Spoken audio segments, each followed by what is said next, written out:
लोकसभा प्रवास कार्यक्रम 1 दिवसीय स्थान बरबीघा हमारे लोकसभा के लिए चुनाव के लिए आए हुए हैं। यहाँ कार्यक्रम चल रहा है, कैसे चुनाव किया जाएगा आइए जानते हैं पूर्व विधायक अनिल सिंह जी से। हाँ सर, नाम बताएंगे आप? अनिल सिंह, पूर्व विधायक हिसुआ। ये कार्यक्रम रखा गया है सर, इसका कारण क्या है?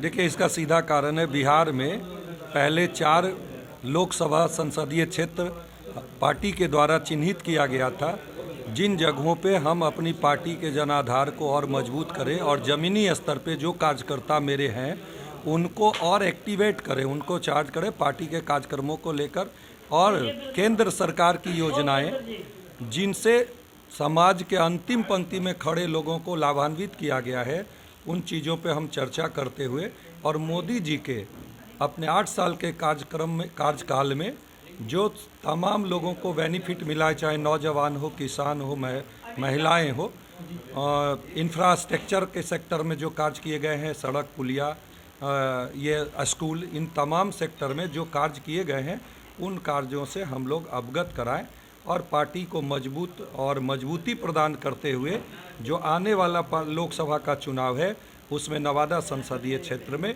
हम लोग विजय पताका लहराकर नरेंद्र भाई मोदी के हाथों को मजबूत करें। सर, जो उपचुनाव हो रहा है गोपालगंज और मोकामा में, आपने प्रत्याशी उतारा है सर, उनके प्रति क्या है सर? बिल्कुल, हम लोगों की शुभकामनाएं, और पार्टी ने बहुत समझ बूझ करके दोनों जगह प्रत्याशी उतारा है, और हम लोग भारतीय जनता पार्टी के तमाम कार्यकर्ता जीत सुनिश्चित करने के लिए जो भी जहां भी जैसे भी है अपने अपने तरह से प्रयासरत हैं, और आशा ही पूर्ण विश्वास है कि हम लोग दोनों सीट जीतेंगे। बिहार आरक्षण को लेकर लगातार सरकार आरोप लगा रही है भाजपा पे। देखिए, अति पिछड़ा हमारे शीर्षस्थ नेता जो आज देश का बागडोर जिनके हाथ में है, उनसे बड़ा नेता कौन होगा और अति पिछड़ा के हितैषी कौन हो सकते हैं।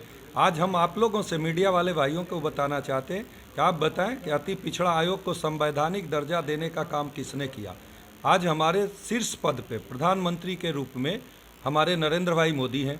अब बिहार में जहां पे सुप्रीम कोर्ट ने ऑब्जर्वेशन दिया है, उस कार्यों को सरकार को करना चाहिए। सरकार उन कामों को ना करते हुए पिछड़ा के हिमायती बनने का काम कर रहे हैं। सरकार ने तो, और सुप्रीम कोर्ट ने कहा है, सरकार इसमें कहाँ है? और सरकार की भूमिका, आप तो इतने दिनों से सरकार में थे नीतीश जी, भारतीय जनता पार्टी ने आपको सहयोग देकर पूर्ण रूपेण सरकार चलाने का अवसर दिया।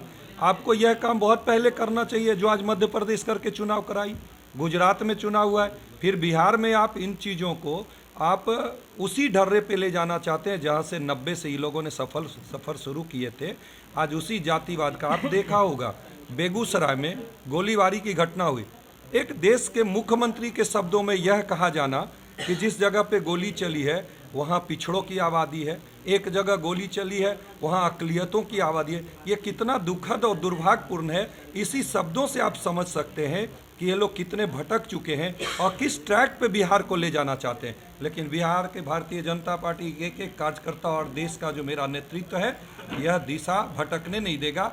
विकास को अपना ये माना है और विकास के रास्ते ही इस प्रदेश को और देश को हम लोग अग्रणी भूमिका में ले जाएंगे, यह हम लोगों का विश्वास है। अति पिछड़ों को लेकर सर भाजपा का क्या स्टैंडअप रहेगा बिहार में, खास करके जब राजनीति स्तर से गरमाए हुए लगातार आरोप प्रत्यारोप का दौर चल रहा है? ये सीधा सुप्रीम कोर्ट ने जो ऑब्जर्वेशन दिया है, उस सुप्रीम कोर्ट के ऑब्जर्वेशन के हिसाब से सरकार अविलंब उसमें चिन्हित करे, 3 सदस्यीय कमेटी बनाकर, और उसके बाद चुनाव कराए। भारतीय जनता पार्टी तो सबसे पहले इस काम में, आज मुख्यमंत्री जी कहते हैं कि हम लोगों ने आरक्षण दिया, क्या मेरी उस सरकार में भारतीय जनता पार्टी नहीं थी?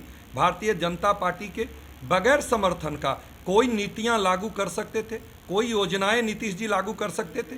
क्या ऐसा कभी हुआ है कि आप सब मीडिया के भाई हैं, 2005 से लेकर अब तक कभी भी सरकार में पूर्ण बहुमत में नीतीश कुमार कभी आए हैं क्या?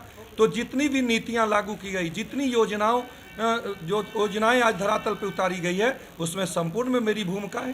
क्या फिर से अगर मौका मिलता है तो जदयू के साथ जाना पसंद करेंगे आप लोग?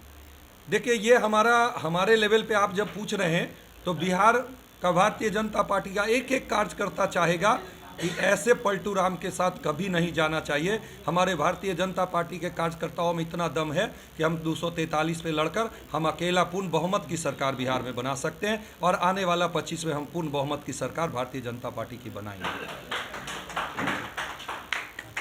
R9 भारत से तरुण कुमार शेखपुरा।